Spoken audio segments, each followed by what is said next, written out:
নাই ৰাতি 10টাৰ পিছত অসমত কোনো কামাখ্যা মন্দিৰতো নাযায়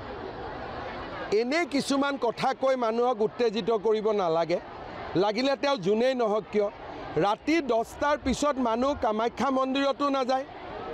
10টা বজাৰ পিছত কোনো মন্দিৰত নাযায় কোনো কলেজত নাযায় কোনো ইউনিভাৰ্চিটিত নাযায়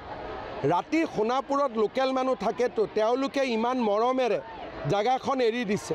এটা তেওঁলোকক গোটেই ৰাতি আমি দিগদাৰি কৰি থাকিম নেকি মোৰ ঘৰৰ কাষত সমাধি আছে মই ইমান মৰমেৰে মাটিখিনি দিছোঁ এটা তেওঁলোকক গোটেই ৰাতি আমি কষ্ট দি থাকিম নেকি গতিকে এইটোতো মানুহে বুজিব লাগিব যে তাত কাষত ওচৰ চুবুৰীয়াও আছে এনে আৰু মানুহক উত্তেজিত কৰিব খুজিলেইতো নহ'ব মই ৰীতা চৌধুৰীৰ বক্তব্যটো দেখিছোঁ মোৰ ভাল লগা নাই কথাখিনি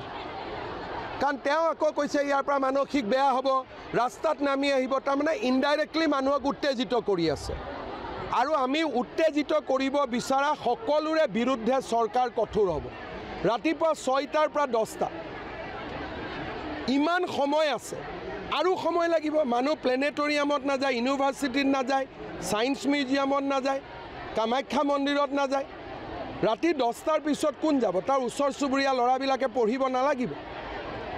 সিহঁতি কি পঢ়া শুনা কৰিব নালাগিব সিহঁতৰোতো এটা জীৱন আছে যোনে মাটিখিনি মৰমত দিলে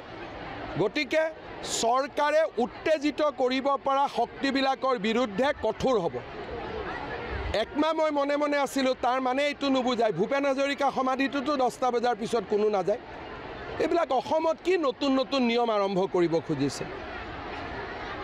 জুবিনে জীয়াই থাকোঁতেতো কেতিয়াও কোৱা নাছিল যে ভূপেন হাজৰিকাৰ সমাধিটো ৰাতি 10টাৰ পিছত মুকলি কৰি দিয়ক যি কথা জুবিনে কোৱা নাছিল সেই কথা আমি কিয় কওঁ কেতিয়াবা জুবিনে ডিমাণ্ড কৰিছিল নেকি যে ৰাতি 10টা বজাৰ পিছত ভূপেন হাজৰিকাৰ সমাধিটো খুলি দিয়ক বুলি যিটো কাম জুবিনে জীয়াই থকা দিনত কৰা নাছিল জুবিনৰ নাম লৈ জুবিনৰ মৃত্যুৰ পিছত এইবিলাক কাম আমি কৰিব নাপায় ক'ব পাৰে 10টাৰ জেগাত 10:30 কৰি দিয়ক বেলেগ কথা বোলে 10টাৰ জেগাত 11টা কৰি দিয়ক বেলেগ কথা কিন্তু এইবিলাক কি কথা নতুন ল'ৰা উত্তেজিত হৈ যাব নতুন ল'ৰাৰ আৰু বেলেগ কাম নাই উত্তেজিত হ'ব নিজৰ অসমত নিজে উত্তেজিত হ'ব অসমখন তেওঁলোকৰ জন্মভূমি নহয় নতুন ল'ৰাৰ অসমখন মাতৃভূমি নহয়